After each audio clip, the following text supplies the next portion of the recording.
तो जैसा कि बेटा हमने डिस्कस किया मोनेरा किंगडम के जनरल कैरेक्टर, उसके बाद हमें पता है कि जो आगे चल के हमने मोनेरा किंगडम को भी सिक्स किंगडम सिस्टम के बेस पे मोनेरा किंगडम से दो किंगडम सेपरेट किए हैं, एक आर्किया बैक्टीरिया और दूसरा यू बैक्टीरिया किंगडम।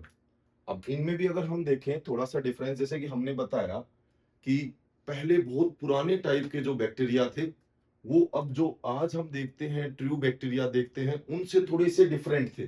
और वो हमने देखा था किस बेस पे डिफरेंट थे, डीएनए के बेस पे। और डीएनए कौन सा, राइबोसोमल आरएनए का डीएनए, उसका सीक्वेंस करने पे इन दोनों में डिफरेंस मिला। और इसी आधार पे हमने एक मोनेरा किंगडम को सेपरेट करके इसके दो किंगडम सेपरेट किए इससे, और सिक्स किंगडम सिस्टम हमारा आ गया लिविंग डायवर्सिटी को स्टडी करने के लिए। तो नॉर्मल हमने मोनेरा किंगडम के जनरल कैरेक्टर तो अभी जान लिए हैं। उसके बाद अगर हम बात करें इनमें क्या डिफरेंस है, तो आर्किया बैक्टीरिया और यू बैक्टीरिया में डिफरेंस, अगर हम एनसीईआरटी की बात करें तो एनसीईआरटी तो डीएनए बेस पे। अब हमने बताया कि डीएनए जो है राइबोसोमल आरएनए जो है कौन सा यहाँ पे 16S 16S राइबोसोमल आरएनए के डीएनए की सीक्वेंस करने पे हमें डिफरेंस नजर आएगा इन बैक्टीरिया में भी, यूकेरियोटिक बैक्टीरिया में भी और आर्किया बैक्टीरिया में भी डिफरेंस नजर आएगा। तो एक बात तो ये है कि डीएनए के आधार पे इनमें दोनों में डिफरेंस है। तो ये तो एनसीईआरटी भी बता रही है, लेकिन एक बार नेट में भी क्वेश्चन पूछा गया था कि किस बेस पे इनमें डिफरेंस है। एक ऑप्शन में डीएनए सीक्वेंसिंग, दूसरे ऑप्शन में सेल वॉल, तीसरे ऑप्शन में सेल मेम्ब्रेन और ऑल ऑफ द अबव ऐसे करके। तो बच्चों ने तो डीएनए पे टिक लगा दिया, लेकिन ध्यान रहे वो इंफॉर्मेशन एनसीईआरटी ने भले ही ना दी हो, लेकिन अगर हम बात करें आर्किया बैक्टीरिया की, तो आर्किया बैक्टीरिया जो बैक्टीरिया हैं ये एंशियंट टाइप के ऐसे बैक्टीरिया हैं जिनकी सेल वॉल नॉर्मल बैक्टीरिया यानी कि यू बैक्टीरिया की सेल वॉल से डिफरेंट होती है, क्योंकि इनकी सेल वॉल किसकी बनी होती है, सूडोम्यूरिन की, सूडोम्यूरिन। और जबकि हमने बताया था कि जो यू बैक्टीरिया है, नॉर्मल बैक्टीरिया है जो भी, उनकी सेल वॉल किसकी बनी होती है, पेप्टाइडोग्लाइकन, या फिर इसको म्यूरिन कह सकते हैं। यानी कि आर्किया बैक्टीरिया की तो म्यूरिन की नहीं बनी होती है, किसकी है, सूडोम्यूरिन, यानी कि म्यूरिन जैसा ही है लेकिन म्यूरिन नहीं है। तो ये सेल वॉल सख्त होती है इसके कंपैरिजन में। तो हम कह सकते हैं कि यू बैक्टीरिया और आर्किया बैक्टीरिया का ना केवल डीएनए अलग है, उनकी सेल वॉल भी अलग होती है। इसके अलावा इनकी मेम्ब्रेन हमने बताया था कि बैक्टीरिया की जो मेम्ब्रेन होती है बिल्कुल यूकैरियोटिक सेल की तरह, जितनी भी यूकैरियोटिक सेल है, प्लांट सेल, एनिमल सेल, सबकी मेम्ब्रेन की तरह ही इसकी मेम्ब्रेन होती है। आप आगे चल के फ्लूइड मोजाइक मॉडल पढ़ोगे जिसमें हम पढ़ेंगे कि लिपिड की दो लेयर मिलती हैं। मान लो ये लिपिड की लेयर है, दो लेयर होंगी और उसमें प्रोटीन एम्बेडेड होगा। एक फ्लूइड मोजाइक मॉडल हम डिस्कस करेंगे आगे। तो बिल्कुल ऐसे ही किसी भी यूकैरियोटिक सेल की मेम्ब्रेन आपको मिलेगी, लेकिन यहाँ पे जो आर्किया बैक्टीरिया हैं उनमें जो यहाँ लिपिड की दो लेयर बनती है वो सिंगल बन जाती है, क्योंकि इनमें जो लिपिड है उनके फैटी एसिड में ब्रांचिंग होने की वजह से दो लेयर आपस में मिलकर एक सिंगल लेयर बनाती हैं। यानी कि यहाँ पे लिपिड की मेम्ब्रेन में बाइलेयर नहीं होंगी, लिपिड की ब्रांचिंग की वजह से सिंगल लेयर बन जाएगी। तो मेम्ब्रेन की बात करें तो आर्किया बैक्टीरिया की मेम्ब्रेन में लिपिड की सिंगल लेयर बनने से मेम्ब्रेन भी काफी स्ट्रॉन्ग और मजबूत होती है, जबकि इनकी जो मेम्ब्रेन है यू बैक्टीरिया की वो तो लिपिड की बाई लेयर बनाती हैं, दो लेयर बनेंगी। तो इनमें कोई ब्रांचिंग वगैरह नहीं होगी किसकी, फैटी एसिड की। तो इस तरह से अगर हम बात करें आर्किया बैक्टीरिया यू बैक्टीरिया से डिफर करते हैं किस आधार पे, डीएनए के बेस पे भी, सेल वॉल के बेस पे भी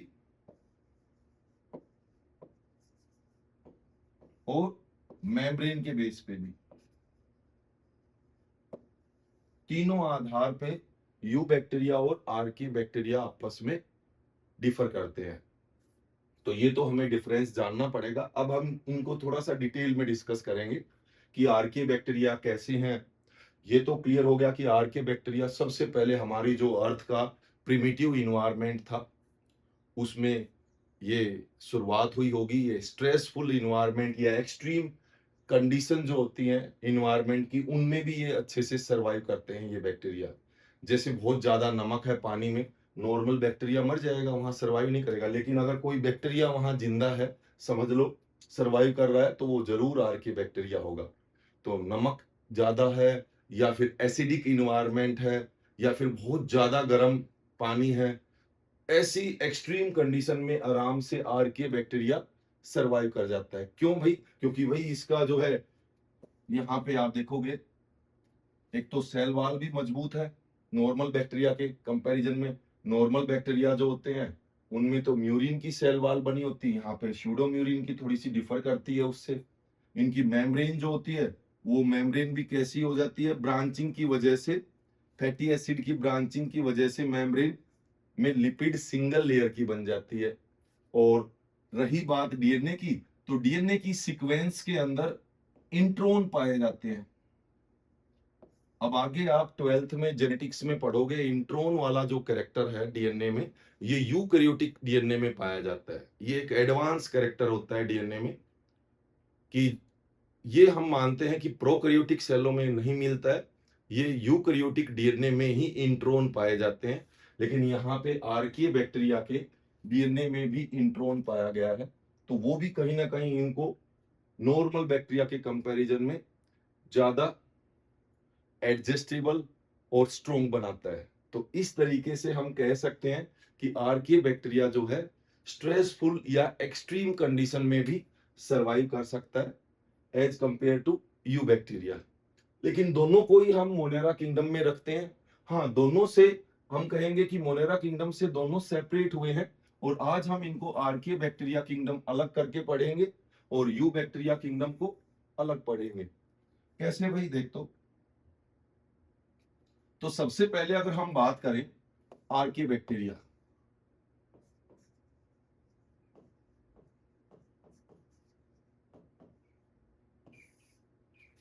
तो आर्किया बैक्टीरिया जो है, इनका ढांचा, इनका स्ट्रक्चर, इनकी सेल, ऑफ कोर्स सेल इनकी भी प्रोकैरियोटिक सेल है, वही है जो मेम्ब्रेन बाउंड ऑर्गेनली इनकी भी नहीं है, सर्कुलर डीएनए इनका भी पाया जाएगा। और जो सेल वॉल, चलो पेप्टाइडोग्लाइकन एग्जैक्ट म्यूरिन की नहीं है, लेकिन वैसा ही है, स्यूडो म्यूरिन, तो है इनकी भी प्रोकैरियोटिक सेल। लेकिन ये एक्सट्रीम कंडीशन में भी सरवाइव कर सकते हैं। जैसे एक्सट्रीम कंडीशन क्या हो सकती है, आर्की बैक्टीरिया में हम तीन तरह के आर्की बैक्टीरिया देख सकते हैं। जैसे कुछ आर्की बैक्टीरिया ऐसे होते हैं जो बहुत ज्यादा गर्म पानी में भी देखने को मिलते हैं। जैसे फॉर एग्जांपल मणिकरण है, या फिर सोना में हम जाते हैं, पहाड़ियों से बिल्कुल गर्म पानी निकलता है और करीबन 100 डिग्री सेंटीग्रेड जो टेम्परेचर रहता है उस पानी का, उबलता हुआ पानी, और उसमें से एसिड की यानी कि सल्फर जैसी स्मेल भी आती है, क्योंकि थोड़ा सा एसिडिक इन्वायरमेंट भी होता है उसका, बहुत गर्म पानी होता है। ऐसी एक्सट्रीम कंडीशन में नॉर्मल बैक्टीरिया नहीं मिल सकता, तो ऐसी कंडीशन में आर्किया बैक्टीरिया ही होते हैं, और इनको हम क्या बोलते हैं, थर्मो एसिडोफिल।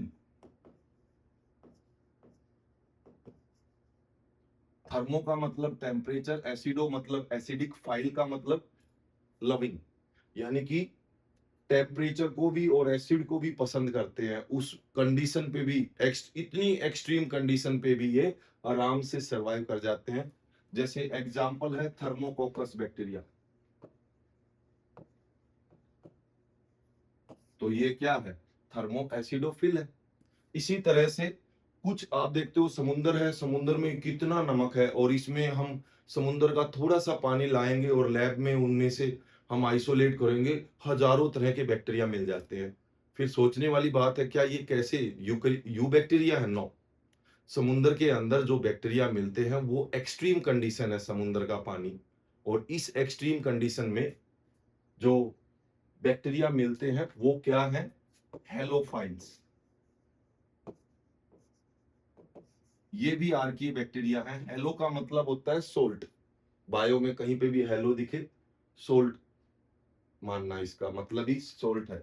हाँ, कई बार जो HELO कनेक्ट हो जाएगा, या हेलियो, सॉरी, उससे कंफ्यूज मत करना, हेलियोफाइल जो भी है तो वो सनलाइट से जुड़ा होता है।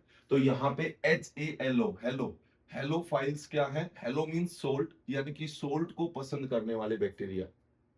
तो वो भी क्या होंगे, वो भी आर्के बैक्टीरिया है। ये भी जो है समुद्र में या ओशियन में जितने भी बैक्टीरिया मिलेंगे सारे क्या हैं, आर्कीय बैक्टीरिया। और कौन सी कैटेगरी के हैं, हेलोफाइल्स। इसके अलावा जैसे मार्सी एरिया है, दलदल असम साइड में काफी बारिश होती है, और दलदल के अंदर बहुत सारा जो भूसा वगैरह, पेड़ों के पत्ते वगैरह वहां पे इम्बेड होके और जो है सड़ने लगते हैं ऑक्सीजन की अब्सेंस में, और वो मीथेन प्रोड्यूस करते हैं वहां पे। तो मीथेन प्रोड्यूस करने के लिए तो ऑफ कोर्स उनको डिकम्पोज करने के लिए ऑक्सीजन की अब्सेंस में बैक्टीरिया की रिक्वायरमेंट होगी। और ऐसे बैक्टीरिया तो एक्सट्रीम कंडीशन, क्योंकि मीथेन प्रोड्यूस होगी और ऑक्सीजन भी नहीं होगी, ये इस एक्सट्रीम कंडीशन में नॉर्मल बैक्टीरिया मिलना तो मुश्किल है। तो वहां पे क्या होते हैं, मिथेनोजेंस, यानी कि मीथेन जनरेट करने वाले। मिथेनोजेंस, जंस मतलब जनरेट करने वाले। तो मार्सी एरिया में, दलदली एरिया में, जमीन के अंदर कहीं पे भी जहां पे मीथेन प्रोड्यूस कर रहे हैं, मीथेन प्रोड्यूस होने लग रही है, तो वहां पे अगर कोई बैक्टीरिया मिलेंगे इस एक्सट्रीम इन्वायरमेंट में, तो डेफिनेटली वो कौन से आर के बैक्टीरिया होंगे, मिथेनोजेंस। हाँ, ऐसे तो गाय भैंस जो है इनको हम बोल देते हैं, इनके स्टमक के अंदर रूमेन चैम्बर होता है, इनको रूमिनेंट्स बोलते हैं गाय भैंसों को। तो ये भी काफी भूसा खाते हैं, और भूसा भी एक तरह से वहां पे, और गट में जाके रूमेन चैम्बर के अंदर वहां पे भी मीथेन प्रोड्यूस होती है भूसे में ऑक्सीजन की अब्सेंस में। तो वो भी एक एक्सट्रीम कंडीशन है, नॉर्मल बैक्टीरिया तो वहां पे ऐसा कर ही नहीं सकता। तो वहां पे भी क्या पाए जाते हैं, मिथेनोजेंस पाए जाते हैं। तो ये सब, इवन ये तो क्वेश्चन आपको नेट में भी मिला है कुछ 1-2 साल पहले, कि जो रूमिनेंट एनिमल्स हैं उनकी गट में कौन से बैक्टीरिया पाए जाते हैं, मिथेनोजेंस। सिंपल क्वेश्चन है, कोई दिक्कत नहीं है। तो इस तरह से आर्के बैक्टीरिया, तीनों कैटेगरी के आर्के बैक्टीरिया पाए जाते हैं। इवन और भी इसके अलावा बहुत सारे एक्सट्रीम कंडीशन में या एक्सट्रीम जो एडवर्स कंडीशन में मिलने वाले बैक्टीरिया ऑलमोस्ट सभी क्या हैं, आर्के बैक्टीरिया हैं। जैसे हम कहेंगे कि जो इंडस्ट्रीज हैं उनके जो एसिडिक और कुछ एल्कलाइन एफ्लुएंट्स रिलीज होते हैं, उनमें भी बैक्टीरिया के सैंपल देखे गए हैं, वो सबके सब आर्कीय बैक्टीरिया पाए जाते हैं। आर्के बैक्टीरिया के टिपिकल कैरेक्टर हमने बता ही दिए हैं कि इनकी सेल वॉल जो है स्यूडोम्यूरिन की बनी होती है, मेम्ब्रेन इनकी सिंगल लेयर की हो जाती है, क्योंकि इनमें फैटी एसिड की ब्रांचिंग हो जाती है, जिससे सिंगल लेयर मेम्ब्रेन होगी जो मजबूती दिखाती है। और इसके अलावा इनका डीएनए भी यूकैरियोटिक सेलों की तरह थोड़ा सा एडवांस है नॉर्मल बैक्टीरिया के डीएनए से, हालांकि ये प्रोकैरियोटिक सेल के ही बने हैं। और वो डीएनए में खास बात क्या होती है, इंट्रोन पाए जाते हैं, जो आगे आप जेनेटिक्स में अच्छे से समझोगे। चलो, ये तो थे भाई आर्के बैक्टीरिया। इसके बाद आ जाते हैं यू बैक्टीरिया पे।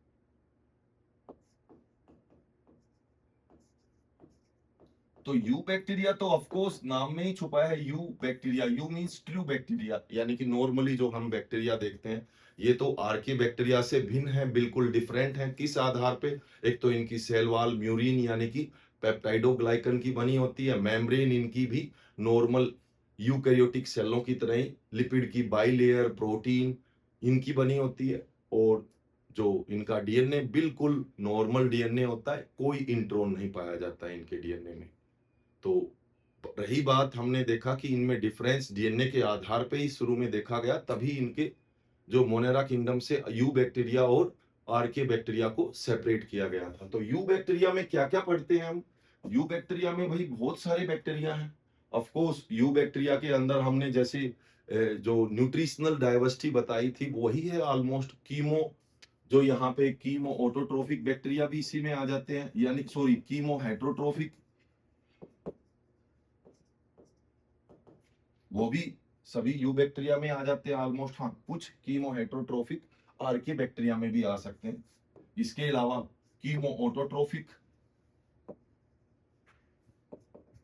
तो ये हमने बताया था न्यूट्रिएंट साइक्लिंग में बहुत हेल्प करते हैं कीमो ऑटोट्रोफिक, क्योंकि सल्फर बैक्टीरिया है, फास्फोरस बैक्टीरिया है, हाइड्रोजन बैक्टीरिया है, आयरन बैक्टीरिया है, ये सब के सब न्यूट्रिएंट साइक्लिंग में अर्थ पे बहुत हेल्प करते हैं।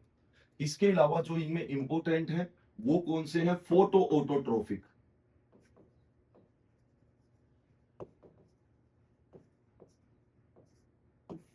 और फोटो ऑटोट्रोफिक बैक्टीरिया में हमने बताया था जैसे blue green algae, blue green algae या फिर ग्रीन सल्फर बैक्टीरिया या फिर green sorry purple sulphur bacteria, ये सब के सब फोटो ऑटोट्रोफिक बैक्टीरिया है। ऑफ कोर्स ये भी कहाँ आएंगे? यू बैक्टीरिया की कैटेगरी में। और इसके अलावा फिर हम डिस्कस करेंगे हेट्रोट्रोफिक। सबसे ज्यादा बैक्टीरिया तो यही मिलते हैं, हेट्रोट्रोफिक। अब हेट्रोट्रोफिक में कई तरह की बीमारियां करने वाले बैक्टीरिया भी, इवन डेड डिकेइंग मटेरियल है उन पे मिलने वाले सेप्रोट्रोफिक बैक्टीरिया भी पाए जाते हैं। इवन इन्हीं में आगे चल के हमें कुछ ऐसे भी बैक्टीरिया मिलते हैं जिनकी सेल वॉल नहीं होती, उनको हम क्या बोलते हैं? माइकोप्लाज्मा। क्या कहेंगे? Mycoplasma, bacteria without cell wall. इनकी कोई सेल वॉल नहीं होती, बिना सेल वॉल के ये पाए जाते हैं। बिना सेल वॉल के तो इनकी मेम्ब्रेन ऐसा कोई भी शेप बना लेगा, क्योंकि सेल वॉल एक प्रॉपर शेप मेंटेन करने के लिए बहुत जरूरी है। अब इनकी सेल वॉल नहीं होगी तो शेप भी प्रॉपर मेंटेन नहीं रहता। इसीलिए जैसे जोकर होते हैं, जोकर अपना जो है मेकअप करके अपना फेस बदलते रहते हैं, इसी वजह से इनको कभी पुराने टाइम में जब कभी बैक्टीरिया वगैरह इन सबको, प्लांट किंगडम और एनिमल किंगडम दो ही हुआ करते थे, उस टाइम पे कहा गया कि माइकोप्लाज्मा को ही नाम दिया गया था जोकर ऑफ प्लांट किंगडम, क्योंकि इनका प्रॉपर कोई शेप था ही नहीं।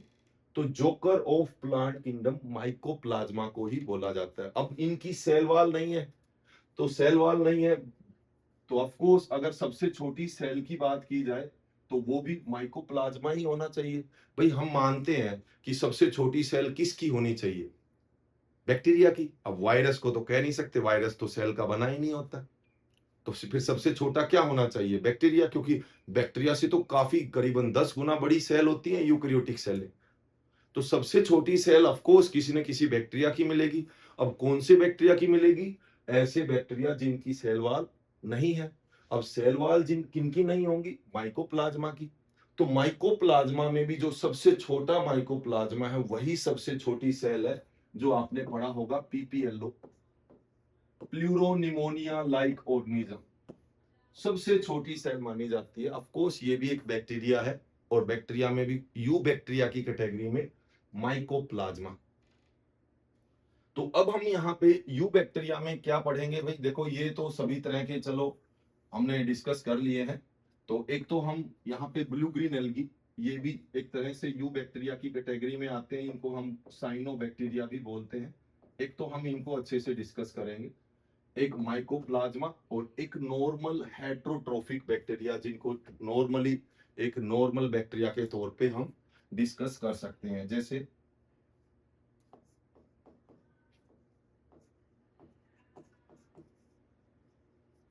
तो यू बैक्टीरिया में जस्ट एक नॉर्मल बैक्टीरिया जो एक हेट्रोट्रोफिक बैक्टीरिया होगा,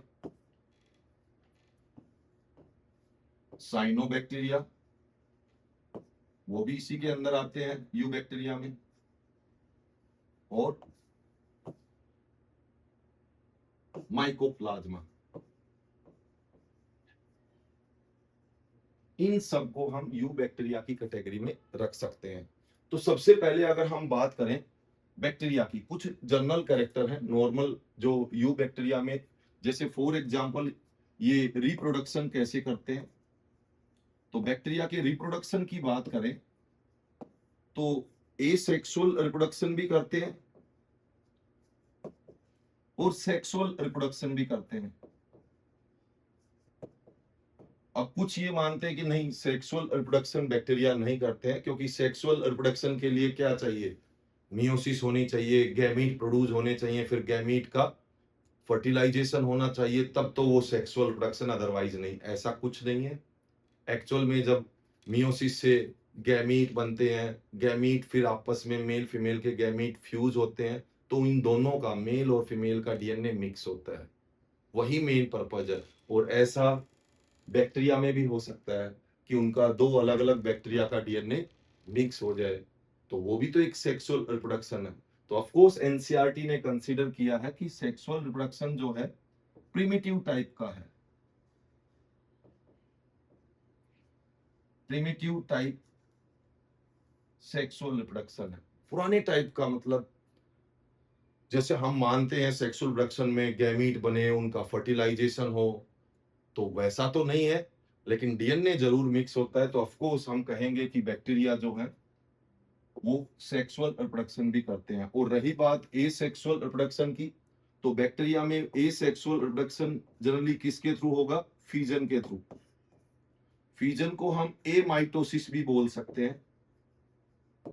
इसमें क्या होता है, एक बैक्टीरिया है वो करीबन 20 मिनट में दो बैक्टीरिया में बट जाता है, डायरेक्ट डिवीजन होता है। जैसे आपने माइटोसिस मियोसिस पढ़ा है कि अच्छे से क्रोमोसोम पहले सेपरेट होते हैं, फिर सेल सेपरेट होती हैं, डिवाइड होती हैं। यहाँ पे क्रोमोसोम नहीं है।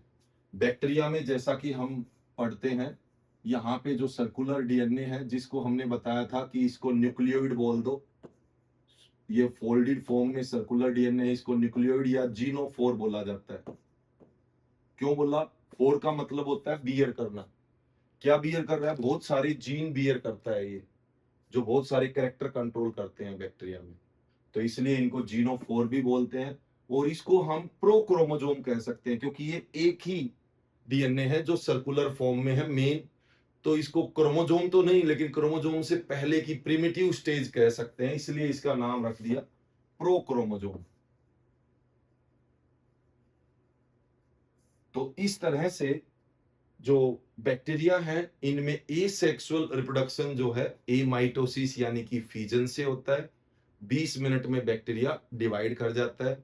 इससे जुड़े हुए कई क्वेश्चन भी बन जाते हैं, बिल्कुल सिंपल एप्टीट्यूड बेस्ड क्वेश्चन। जैसे फॉर एग्जांपल कि एक बैक्टीरिया है, हमने एक कप लिया है और कप में मीडिया डाला है, और हमने सुबह 8 बजे बैक्टीरिया का इनोकुलम डाला है, और हमने देखा 8 बजे डालने के बाद 12 बजे तक वो कप आधा हो गया है, और ये बैक्टीरिया डिवाइड करते हैं 20 मिनट में, डबल हो जाते हैं। तो बताओ, आधा कप 8 बजे से स्टार्ट करके 12 बजे तक आधा कप हुआ है, तो फिर डबल यानी कि फुल कप कब हो जाएगा, कितने बजे होगा? तो बच्चे वही 4 घंटे और जोड़ के बता देते, नहीं बेटा ध्यान दो, हर 20 मिनट में डबल हो रहा है। हमने देखा कि ठीक है, शुरुआत में बैक्टीरिया कम थे, एक था, एक से दो बने, दो से चार, 8, 16, 32, ऐसे करते करते आधा कप कितने बजे हुआ? 8 बजे से लेके 12 बजे तक आते आते आधा कप हो गया। लेकिन आपको पता है कि आधा कप हो गया है, तो ये फुल कप कब हो जाएगा? अगले 20 मिनट में ही ये सारे आधे बैक्टीरिया जो हैं डिवाइड करेंगे और 20 मिनट में उसको फुल कर देंगे। तो इस तरह के क्वेश्चन जो है एप्टीट्यूड बेस्ड क्वेश्चन है, इनमें बायोलॉजी का लेना देना नहीं, हल्का सा है कि हमें पता होना चाहिए कि बैक्टीरिया जनरली 20 मिनट में डिवाइड कर जाता है। किससे? फीजन से, जिसको हम ए माइटोसिस भी बोलते हैं, डायरेक्ट डिवीजन भी बोलते हैं, क्योंकि इसमें ना तो क्रोमोसोम अपीयर होंगे, ना कोई स्पिंडल फाइबर, ना उनको ये सेपरेशन, सीधा सर्कुलर डीएनए है, वो डायरेक्ट डिवाइड करेगा और सेल डायरेक्ट डिवाइड कर जाती है 20 मिनट के अंदर। ये तो है ए सेक्सुअल रिप्रोडक्शन। रही बात बैक्टीरिया में सेक्सुअल रिप्रोडक्शन कैसे होता है, तो बैक्टीरिया में सेक्सुअल रिप्रोडक्शन 3 तरीके से बताया गया है। एक तो ट्रांसफॉर्मेशन,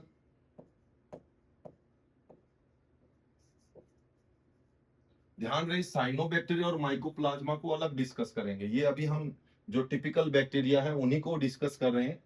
तो ट्रांसफॉर्मेशन, कंजुगेशन और ट्रांसडक्शन, एनसीईआरटी ने थोड़ा सा इनको एक्सप्लेन किया है, थोड़ा सा इनके बारे में हमें पता होना चाहिए। ट्रांसफॉर्मेशन वाला तरीका बिल्कुल सिंपल है। मान लो दो अलग अलग बैक्टीरिया हैं, एक बैक्टीरिया अब डीएनए तो दोनों बैक्टीरिया में है, एक बैक्टीरिया अपना डीएनए डोनेट करेगा, वो डीएनए बाहर आएगा, बाहर से मीडिया के थ्रू वापस दूसरे बैक्टीरिया में चला जाता है। सिंपल ट्रांसफर है, किसी और माध्यम से नहीं, किसी मीडिएटर के थ्रू नहीं जाएगा, एक बैक्टीरिया का डीएनए बाहर आके दूसरे बैक्टीरिया में एंटर कर जाता है। ये तो है ट्रांसफॉर्मेशन। लेकिन कंजुगेशन में क्या है कि कोई ए बैक्टीरिया है, दूसरा ये बी बैक्टीरिया है, तो इनके बीच में एक कंजुगेशन ट्यूब बनेगी और यहां से ही एक बैक्टीरिया डोनर से डीएनए रिसिपिएंट बैक्टीरिया के अंदर पहुंच जाएगा। जो डोनर बैक्टीरिया होता है उसको पॉजिटिव बोल देते हैं, और जो रिसिपिएंट जो रिसीव कर रहा है डीएनए उसको नेगेटिव। जैसे ह्यूमन बीइंग में मेल फीमेल होते हैं ना, यहाँ पे बैक्टीरिया में मेल फीमेल तो नहीं कहेंगे, लेकिन हाँ ये कह सकते हैं कि यहाँ पे पॉजिटिव मेल की तरह है और नेगेटिव फीमेल की तरह है। ध्यान रहे, पॉजिटिव स्ट्रेन और नेगेटिव स्ट्रेन, लेकिन इसको कंफ्यूज नहीं करना है ग्राम स्टेन से कि ग्राम पॉजिटिव बैक्टीरिया और ग्राम नेगेटिव बैक्टीरिया वो अलग चीज है। बैक्टीरिया की जो सेल वॉल है किस टाइप की है, ग्राम पॉजिटिव टाइप की या ग्राम नेगेटिव टाइप की, ये आप सेल वाले चैप्टर में डिस्कस करोगे जब प्रोकैरियोटिक सेल के स्ट्रक्चर को अच्छे से पढ़ोगे, तो वो अलग चीज है। यहाँ पे हम बात करते हैं कि बैक्टीरिया जो है पॉजिटिव है यानी कि मेल की तरह है, और नेगेटिव स्ट्रेन है तो फीमेल की तरह है। तो यहां से बैक्टीरिया से डीएनए जो है रिसिपिएंट बैक्टीरिया तक पहुंचता है कंजुगेशन ट्यूब के थ्रू, उसको बोलते हैं कंजुगेशन। और एक तरीका ऐसा भी है कि बैक्टीरिया के अंदर कुछ वायरस एंटर कर जाते हैं। अब जैसे हम जानते हैं वायरस भी बीमारियां करते हैं, प्लांटों को भी, एनिमल को भी, और जो हम कहेंगे जैसे फॉर एग्जांपल हमें जुकाम खांसी हो जाता है, इन्फ्लुएंजा हो जाता है, जो भी है वायरस से हो रहा है। क्या हमारी ये बीमारी पेड़ों को लगती है, पौधों को लगती है? नहीं। या उनको कोई वायरल डिजीज है क्या हमें लगता है? नहीं। तो ये वायरस स्पेसिफिक होते हैं। प्लांट के वायरस प्लांट को ही इन्फेक्ट करेंगे, एनिमल के वायरस एनिमल को ही इन्फेक्ट करेंगे। ऐसे ही बैक्टीरिया को भी इन्फेक्ट करने वाले वायरस होते हैं। इवन वो तो क्या करते हैं, वायरस कंप्लीट तो बैक्टीरिया सेल के अंदर नहीं जाएगा, सिर्फ अपना डीएनए या आरएनए जो है बैक्टीरियल सेल में भेजता है, और वहां पे जाके वो मल्टीप्लाई करता है और बैक्टीरिया की सेल को पूरी तरह से हाईजैक करके उसको खत्म करके हजारों वायरस बना के रिलीज करता है। सैकड़ों वायरस बन के बैक्टीरियल सेल से रिलीज हो जाते हैं और बैक्टीरिया को खत्म कर देता है वायरस। तो ऐसे वायरस को हम बोलते हैं बैक्टीरियोफेज। स्पेशल ये बैक्टीरिया को ही इन्फेक्ट करेगा, हमें कोई दिक्कत नहीं करेगा, ना प्लांटों को दिक्कत करेगा, क्योंकि इनके खास रिसेप्टर होते हैं सबके। तो ऐसे में कई बार क्या होता है कि कुछ वायरस बैक्टीरिया के अंदर इंटर करते हैं और उन वायरस में गलती से थोड़ा बहुत बैक्टीरिया का डीएनए पैक हो जाता है, और वही वायरस किसी दूसरे बैक्टीरिया तक डीएनए पहुंचा देते हैं। यानी कि डीएनए तो ट्रांसफर हुआ है एक बैक्टीरिया से दूसरे बैक्टीरिया में, लेकिन किसके माध्यम से? वायरस के माध्यम से। और कौन सा वायरस? बैक्टीरियोफेज। ऐसे स्पेशल वायरस को हम क्या बोलते हैं, आगे आप पढ़ोगे इसी चैप्टर में।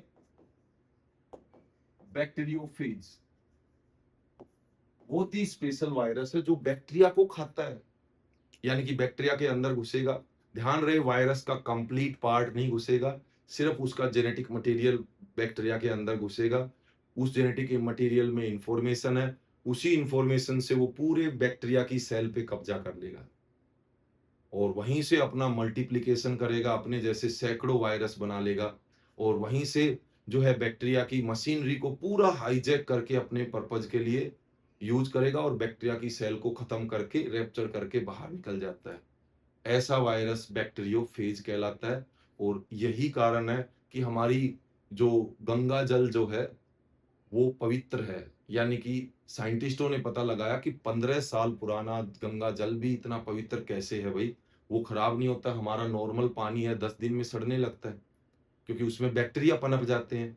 तो गंगा जल में क्या देखा गया है, बैक्टीरियोफेज पाए गए हैं, स्पेशल टाइप के वायरस। वो हमें कभी नुकसान नहीं पहुंचाएंगे, ना प्लांटों को, वो स्पेशली बैक्टीरिया के अंदर इंटर करते हैं। उनमें इन्फेक्शन करते हैं और उनको खत्म करके सैकड़ों बन के निकलते हैं। यही कारण है कि बैक्टीरिया उस पानी में कभी पनप ही नहीं पाएगा और यही कारण है कि हम हवन में यूज करते हैं और जगह जगह पे गंगा जल यूज करते हैं, तो वो हमारे घर में या और कहीं पे भी जो बैक्टीरिया है उनमें इंटर करके उनको खत्म करता है। तो यही कारण है कि गंगा जल पवित्र है। तो इस तरह से जो बैक्टीरिया है उनमें तीनों तरीके पाए जाते हैं सेक्सुअल रिप्रोडक्शन के। ऑफ कोर्स इसको प्रिमिटिव टाइप का सेक्सुअल रिप्रोडक्शन कह सकते हैं और हम मानेंगे कि बैक्टीरिया भी सेक्सुअल रिप्रोडक्शन करते हैं। उसके बाद आ जाते हैं, चलो ये तो हो गए भाई नॉर्मल बैक्टीरिया। उसके बाद आ जाते हैं साइनोबैक्टीरिया की बात करते हैं। अब जो साइनोबैक्टीरिया है वो भी एक तरह के यू बैक्टीरिया है।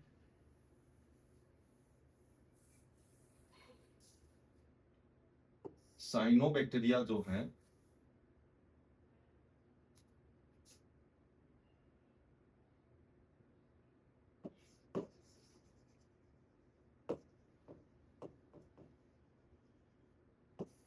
वो भी एक तरह के यू बैक्टीरिया है। इनको हम ब्लू ग्रीन एल्गी भी कह सकते हैं। क्यों भाई? क्योंकि एफी फ्रिश हमने बताया था फादर ऑफ फाइकोलॉजी, यानी कि एल्गियों पे बहुत काम किया है इन्होंने। इन्होंने 11 क्लास बनाई थी एल्गियों की पिगमेंट के आधार पे, और उस दौरान दो ही किंगडम हुआ करते थे, प्लांट और एनिमल किंगडम। तो उस दौरान उनको नहीं पता था कोई बैक्टीरिया वगैरह, उन्होंने तो कलर देखा था ब्लू ग्रीन कलर था, तो इनको ब्लू ग्रीन एल्गी बोल दिया था। बाद में अब हमने देखा, सेल की स्ट्रक्चर को देखा, पता चला प्रोकैरियोटिक सेल है और ये तो एक बैक्टीरिया है, तब हमने इसको बोला है साइनोबैक्टीरिया। तो साइनोबैक्टीरिया ही क्या है? Blue green algae. इनकी बहुत खास बात है जो आपने देखी है तालाब में, टंकी वगैरह में, कहीं पे भी, या फिर कोई पोल्यूटेड वाटर है, वहां पे पूरे पानी के सरफेस पे जो काई लगी हुई देखी है आपने, वो एक्चुअल में साइनोबैक्टीरिया ही है, ब्लू ग्रीन एल्गी। और आपको पता है ये कोई रियल एल्गी नहीं है, ये क्या है? एक तरह के बैक्टीरिया ही है। तो यहाँ पे साइनोबैक्टीरिया जो है, एक तो ये जनरली क्या करते हैं, पोल्यूटेड वाटर में ब्लूम्स करते हैं। तो कई बार बच्चे इसमें कंफ्यूज हो जाते हैं, ब्लूम्स क्या होता है। जैसे आपने पढ़ा होगा गार्डन में फ्लावर ब्लूम्स करते हैं, खिल जाते हैं, तो वहीं से ये वर्ड यूज किया गया कि जो तालाब है, तालाब के सरफेस पे पूरे सरफेस को ढक लेते हैं। अगर ये साइनोबैक्टीरिया पूरे अच्छे से मल्टीप्लाई करके पूरे सरफेस को कवर कर लें, उसको बोलते हैं एल्गल ब्लूम्स। तो अक्सर साइनोबैक्टीरिया क्या शो करते हैं? Algal blooms.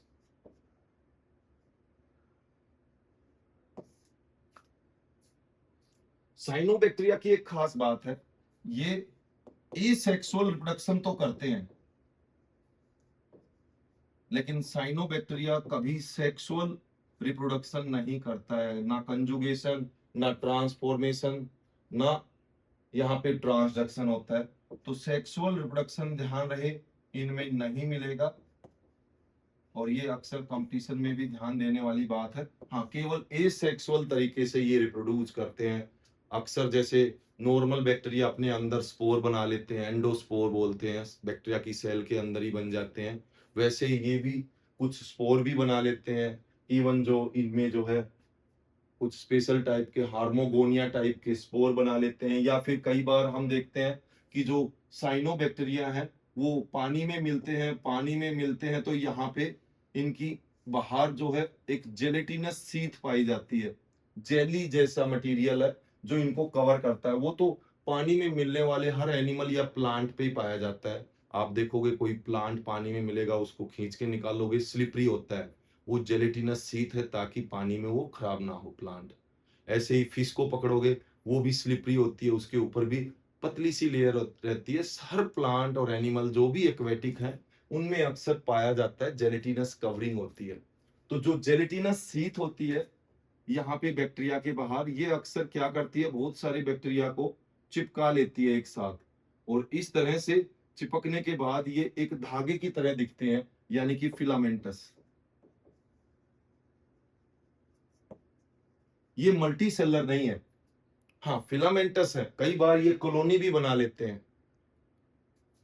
इनमें खास बात क्या देखी गई है कि जो साइनोबैक्टीरिया है इनमें हायर प्लांटों की तरह ही क्लोरोफिल ए भी पाया जाता है, क्लोरोफिल बी भी पाया जाता है। हायर प्लांटों में भी ग्रीन पिगमेंट होता है, क्लोरोफिल ए और बी यहाँ पे भी दोनों पाए जाते हैं। और जो है इनमें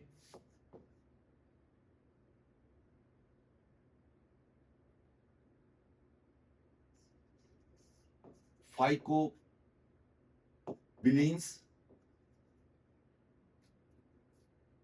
भी पिगमेंट पाए जाते हैं। फाइको वर्ड होता है एल्गी के लिए, स्पेशली एल्गी में मिलने वाले कुछ पिगमेंट हैं फाइकोबिलिन्स में। जैसे एक होता है फाइकोसाइनिन,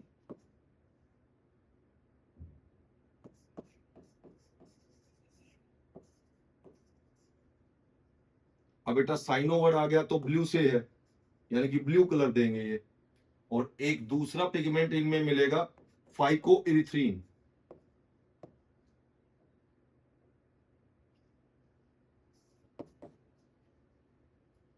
अब इरिथ्रो वर्ड आ गया, इरिथ्रोसाइट आपने पढ़ा होगा, इरिथ्रो का मतलब रेड, तो ये रेड कलर देता है थोड़ा सा। तो इनमें क्लोरोफिल ए और बी तो ऑफकोर्स मेन पिगमेंट है हायर प्लांट वाले, तो ऑफकोर्स अच्छे से ये फोटोसिंथेसिस करते हैं और ऑक्सीजन पैदा करते हैं, तो ऑक्सीजनिक फोटोसिंथेसिस करते हैं। तो ब्लू ग्रीन एल्गी की अगर हम बात करें तो भरपूर हमारी अर्थ पे ये ऑक्सीजन इवोल्व करते हैं, तो बहुत फायदेमंद है ये बैक्टीरिया। इसके अलावा इनमें फाइकोबिलिन पिगमेंट भी पाए जाते हैं जो अक्सर एल्गियो में पाए जाते हैं। फाइकोबिलिन्स में एक तो फाइकोसाइनिन, साइनो वर्ड आ गया तो ब्लू पिगमेंट है ये, और फाइकोइरिथ्रीन यानी कि ये रेड पिगमेंट है, ये भी थोड़ी मात्रा में पाए जाते हैं। हाँ, कई बार क्या है कि फाइकोसाइनिन थोड़ा सा ज्यादा होता है और फाइकोइरिथ्रीन बहुत कम होता है, इसलिए रेड पिगमेंट की झलक नजर नहीं आएगी। तो ग्रीन तो इसकी वजह से होती है, ये ग्रीन कलर तो साइनोबैक्टीरिया का किसकी वजह से, क्लोरोफिल, नाम ही क्लोरो, क्लोरो का मतलब ग्रीन, तो ग्रीन कलर तो किस वजह से होता है, क्लोरोफिल की वजह से, ए बी जो भी है। और रही बात ब्लू कलर, फाइकोसाइनिन की वजह से, और थोड़ा बहुत फाइको इरिथ्रीन हो सकता है जिसका कलर नजर आता नहीं है। लेकिन कुछ साइनोबैक्टीरिया ऐसे होते हैं जिनमें ये फाइको इरिथ्रीन पिगमेंट अच्छा खासा होता है, अगर ये ज्यादा होगा तो वो कैसा कलर दिखाएंगे, रेड कलर दिखाएंगे। जैसे कि साइनोबैक्टीरिया में एक बहुत ही फेमस साइनोबैक्टीरिया है ट्राइकोडेस्मियम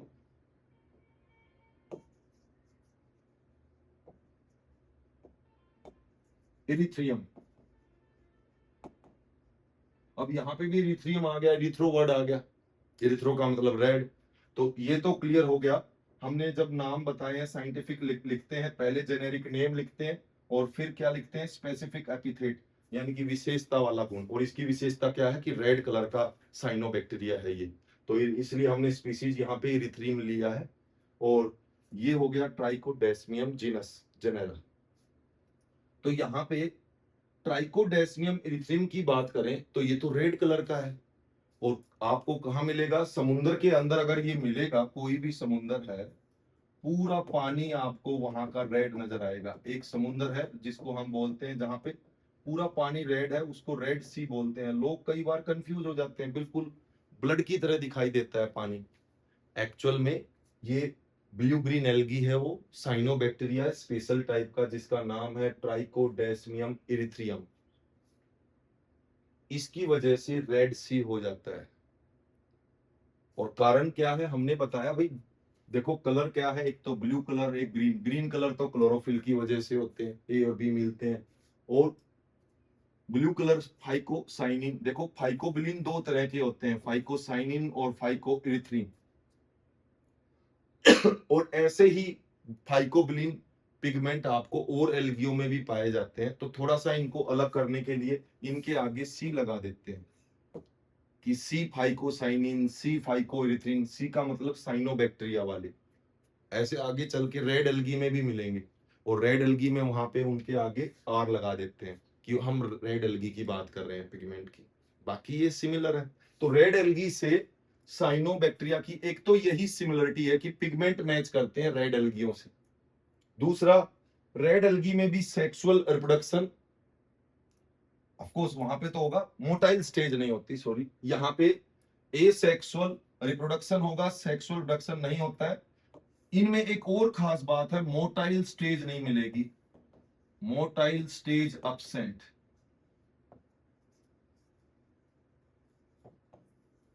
मतलब इनमें, इन बैक्टीरिया में कोई फ्लैजला वगैरह नहीं मिलेंगे। ध्यान रहे, बैक्टीरिया में कभी सीलिया नहीं मिलेगा, कंफ्यूजन के लिए कोई क्वेश्चन मिल जाए।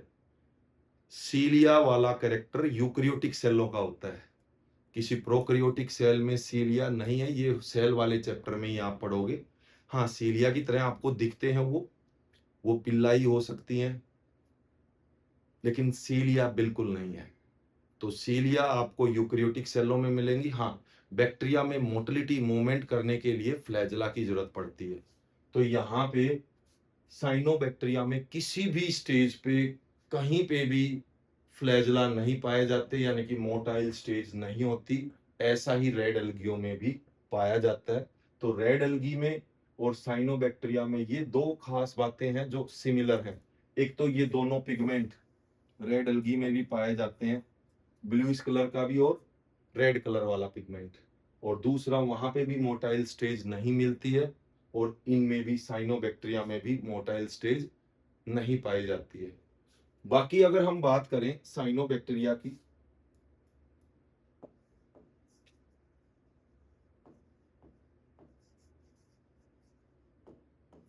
तो इनमें ध्यान देने वाली खास बात क्या है, जैसे हमने बताया कि ये भाई बैक्टीरिया तो ये अलग अलग होते हैं, लेकिन दिखने में हमें ये मल्टी सेलर भले ही दिखे, ये मल्टी सेलर नहीं है। जेलेटिनस सीथ जो है इसको कवर कर लेती है, एक साथ चिपका के नजदीक रखती है और फिलामेंटस स्ट्रक्चर बना लेती है। तो इसमें हम जनरली क्या देखते हैं, कुछ बैक्टीरिया की सेल वॉल बहुत मोटी होती है, जैसे थिक होती है, ये थिक सेल वॉल है। ऐसा क्यों है? क्योंकि इन बैक्टीरिया के अंदर एक खास एंजाइम होता है जो नाइट्रोजन फिक्सेशन के लिए जरूरी है। नाइट्रोजन फिक्सेशन करने वाला एंजाइम पाया जाता है इन बैक्टीरिया में, और इस एंजाइम को ऑक्सीजन दूर दूर, इस एंजाइम से ऑक्सीजन बहुत दूर रखनी है, क्योंकि ये रिड्यूसिंग एनवायरनमेंट में ही नाइट्रोजन को फिक्स करता है। तो ऐसे कंडीशन के लिए क्या चाहिए, सेल वॉल मोटी होनी चाहिए। तो ऐसे आप देखोगे कि जो धागे जैसा फिलामेंट बना हुआ है, इसमें जगह जगह कुछ बैक्टीरिया में ऐसी सेल वॉल मोटी होती है। इसको हम बोल देते हैं, ऐसी सेल को क्या बोल देते हैं, इसको बोल देते हैं हेट्रोसिस्ट। यहां से दो बार क्वेश्चन आ चुका है नेट में, हेट्रोसिस्ट नाम दिया जाता है। ध्यान रहे, ये भी एक तरह का बैक्टीरिया ही है पूरे फिलामेंट के अंदर, लेकिन ये बहुत खास है। इसकी सेल वॉल थोड़ी सी मोटी है ताकि ऑक्सीजन उतनी ज्यादा ना जाए, और यहाँ पे एंजाइम बड़ी आराम से रिड्यूसिंग एनवायरनमेंट में, यानी कि ऑक्सीजन की अब्सेंस में, नाइट्रोजन फिक्स कर सके। तो ये जो हेट्रोसिस्ट अगर किसी साइनोबैक्टीरिया के अंदर बनते हैं फिलामेंट में, समझ लो वो नाइट्रोजन फिक्सेशन भी करता है। अब नाइट्रोजन फिक्सेशन के अलावा एक तो आपने अभी क्या पढ़ा कि सभी के सभी साइनोबैक्टीरिया फोटोसिंथेसिस करते हैं। तो एक तो भाई देखो, अपना खाना ये लाइट की प्रेजेंस में खुद बना लेते हैं, दूसरा नाइट्रोजन भी फिक्स कर लेते हैं, और ये प्रॉपर्टी सब में नहीं पाई जाती। तो अगर हम कहें हमारी इस पृथ्वी पे सबसे ज्यादा इंडिपेंडेंट ऑर्गेनिज्म कौन से हैं, तो ये साइनोबैक्टीरिया है, जो फोटोसिंथेसिस के साथ साथ नाइट्रोजन फिक्स भी कर लेते हैं। Most independent organism on the earth कौन से हैं? नाइट्रोजन फिक्सेशन करने वाले साइनोबैक्टीरिया। अब साइनोबैक्टीरिया सभी के सभी नाइट्रोजन फिक्स नहीं करेंगे, जिनमें ये हेट्रोसिस्ट मिलेंगे वही करेंगे। अब ये कहां कहां होता है भाई, नाइट्रोजन फिक्सेशन करने वाले साइनोबैक्टीरिया कौन से हैं? एक तो बहुत फेमस है एनाबेना, ये बैक्टीरिया बहुत फेमस है, नाइट्रोजन फिक्स करता है, साइनोबैक्टीरिया है। इसके अलावा नोस्टोक, ओसिलोटोरिया,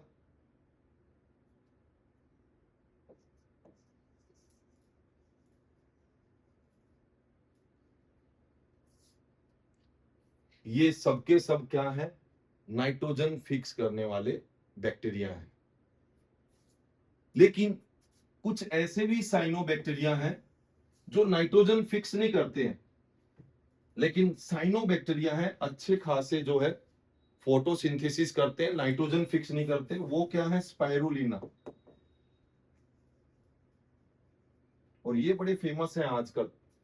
आजकल क्या कर रहे हैं, छतों पे थोड़ा बहुत पानी टंकी वगैरह में रख के स्पाइरुलिना को कल्चर किया जा रहा है, और फिर इसको अच्छे से क्लीन करके साफ करके सेट ड्राई करके और इनकी एक टैबलेट बना के उनको लिया जा रहा है प्रोटीन के तौर पे।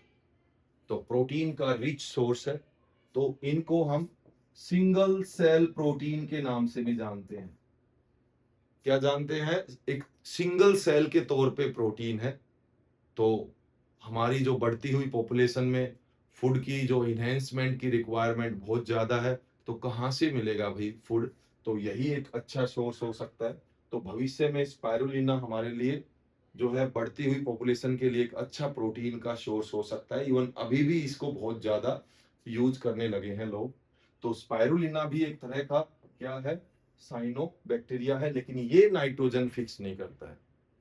ऐसे साइनोबैक्टीरिया की फोटोसिंथेसिस के साथ साथ नाइट्रोजन भी फिक्स करते हैं। एनाबेना है, नोस्टोक है और ओसिलेटोरिया है। इसके अलावा ओलोसीरा भी है। धान के खेत होते हैं, उनमें एनाबेना और जो है अजोला है, उसके साथ मिलके ये पाया जाता है। अजोला क्या है, ट्राइडोफाइट, उसके साथ मिलके सिम्बायोटिक एसोसिएशन में धान के खेत में ये मिलेगा। और धान के खेत में केवल काई नजर आती है और किसी की एसोसिएशन नहीं है, तो वो ओलोसीरा है। ये भी मिलती है धान के खेत में। पैडी क्रॉप्स जो होती है ना, पानी के अंदर केवल काई फैल गई है, वो वो भी नाइट्रोजन फिक्स करती है, वो फायदेमंद है। ऐसा अगर धान के खेत में इस तरह के साइनोबैक्टीरिया होंगे तो इससे तो बहुत फायदा होगा, क्योंकि ये नाइट्रोजन को भी फिक्स करेंगे। तो इससे तो हमारी जो वहां पे उपजाऊ शक्ति बढ़ेगी, और जो वहां पे धान के खेत में हमें फर्टिलाइजर, अमोनियम नाइट्रेट, खाद की जरूरत भी नहीं पड़ेगी। तो इसीलिए गवर्नमेंट इनके जो एक पाउच में स्पोर बना के लोगों को, किसानों को फ्री में डिस्ट्रीब्यूट कर रहे हैं कि ये तरीका अच्छा है। इनको हम बायो फर्टिलाइजर की कैटेगरी में भी रख के डिस्ट्रीब्यूट करते हैं। बायो फर्टिलाइजर भी है ये, क्योंकि कभी खत्म होने वाला फर्टिलाइजर नहीं है, पूरे खेत में फैल जाएंगे। और ये सस्टेनेबल एग्रीकल्चर को मेंटेन करते हैं। ऐसा एग्रीकल्चर जो टिका रहेगा लंबे टाइम तक, उसको बोलते हैं सस्टेनेबल एग्रीकल्चर। तो उसके लिए हम कहेंगे साइनोबैक्टीरिया परफेक्ट हैं, और वो कौन से, जो नाइट्रोजन फिक्स करते हैं। तो ये बड़े फेमस साइनोबैक्टीरिया हैं। हाँ, इनकी खास बातें हैं जो हमने अभी बताई। एक तो ये सेक्सुअल रिप्रोडक्शन नहीं करते हैं, एक इनमें कोई मोटाइल स्टेज नहीं पाई जाती है, और इनमें फोटोसिंथेसिस के साथ साथ नाइट्रोजन फिक्सेशन की कैपेसिटी पाई जाती, सभी में नहीं, जिनमें हेट्रोसिस्ट मिलती है ये। इसीलिए ये हमारी अर्थ के मोस्ट इंडिपेंडेंट ऑर्गेनिज्म की कैटेगरी में रखे जाते हैं। तो ये भी यू बैक्टीरिया के अंदर ही हम पढ़ते हैं, साइनो बैक्टीरिया। इसके अलावा और क्या आ जाएंगे भाई, नॉर्मल बैक्टीरिया हमने पढ़ा, यू बैक्टीरिया में साइनो बैक्टीरिया पढ़ लिया। उसके बाद आ जाते हैं माइकोप्लाज्मा। अब माइकोप्लाज्मा जो है, ये भी यू बैक्टीरिया की कैटेगरी में ही रखे जाएंगे। अब जो माइकोप्लाज्मा है, बैक्टीरिया विदाउट सेल वाला,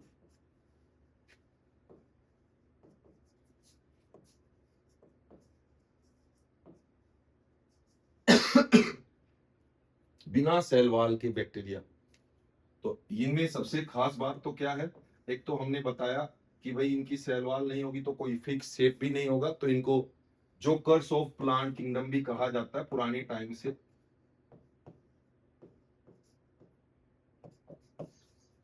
अब पुराने टाइम में तो बैक्टीरिया को प्लांटों में ही रखा गया था, तो वही पुरानी कहावत चली आ रही है, jokers of plant kingdom. Even mycoplasma में ही स्मॉलेस्ट सेल पाई जाती है, पीपीएलओ। क्या नाम है उस स्मॉलेस्ट सेल का, प्लूरोनिमोनिया लाइक ऑर्गेनिज्म। हाँ, इनकी खास बात एक और हमने बताई थी कि देखो, जो बैक्टीरिया की जो मेम्ब्रेन है, सेल मेम्ब्रेन, उसमें नॉर्मल यूकेरियोटिक सेलों की मेम्ब्रेन के कंपैरिजन में कोलेस्ट्रॉल नहीं पाया जाता। बैक्टीरिया की सेल मेम्ब्रेन के अंदर होपेनोइड स्टेरॉइड पाया जाता है, कोलेस्ट्रॉल नहीं। लेकिन जो कुछ माइकोप्लाज्मा ऐसे हैं जिनकी मेम्ब्रेन में यूकेरियोटिक मेम्ब्रेन की तरह कोलेस्ट्रॉल भी पाया जाता है। बाकी हम देखते हैं कि हम जानते हैं कि बैक्टीरिया का नॉर्मली कैसा डीएनए होता है, सर्कुलर डीएनए होता है, लेकिन कुछ माइकोप्लाज्मा में लीनियर डीएनए भी मिल जाता है।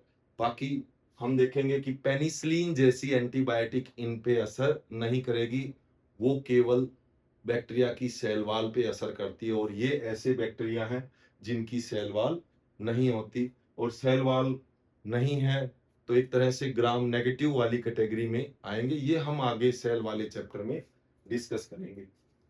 दूसरी बात यह है कि माइकोप्लाज्मा भी प्लांट और एनिमल दोनों में बीमारियां करते हैं। एनिमल्स में भी कई तरह की बीमारियां हैं, रेस्पिरेटरी डिसऑर्डर, बहुत सारे जो डिजीज हैं रेस्पिरेशन से जुड़े हुए, इवन यही है pleuro pneumonia like organism. Pneumonia किससे जुड़ा होता है? लंग्स से जुड़ा होता है, लंग से के इन्फेक्शन से जुड़ा होता है।